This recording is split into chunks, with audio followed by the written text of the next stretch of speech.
Hi everybody, we are in downtown Lincoln and we are learning more about a spot where you can rediscover many of Nebraska's great authors. And joining me now is Tracy Glass. This is the Heritage Room.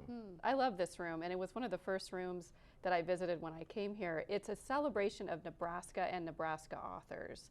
So we have books anywhere from cookbooks to philosophy books, books about Nebraska, books written about Nebraskans and by Nebraskans, and we collect it all here in the Heritage Room. One of the common misconceptions is that Willa Cather is our only famous author, and we love Willa Cather, but we have Marie Sandos, we have Weldon Keys, who is a pretty unknown writer who wrote around the time of the Beats, the poets in the late 1940s, early 1950s. Unfortunately, his whereabouts are unknown. We do not know what happened to him, but he wrote an intense amount of screenplays. He did short films, he did photography, he wrote short stories, he wrote novels. He was just a kind of a jack of all trades, a master of his craft, and he was incredibly talented. We're lucky to have a lot of his personal effects here in the Heritage Room. We have Oz Black, we have so many different Nebraska authors, cartoonists, illustrators, and we have all their books up here, and so people can come up and visit and find hidden gems depending on what kind of book they're looking for. So Tracy, do you think people know this is here?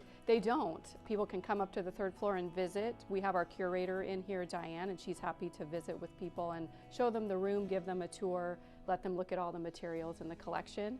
But none of the materials, you can't check out any of the materials. They're non-circulating, but lucky for visitors, a lot of the materials up here are in our regular collection, so if you find something up here you like, you can go downstairs and find it on our shelves. What else should we know about this? The Heritage Room also offers a lot of great programming, which brings different people into the space. So we have our Writers Write program, which is for 8th graders across the city, where they come in, they write in the morning, they're guided and mentored by local writers, and then their writings actually end up here in the Heritage Room, so they can come back later and see their works.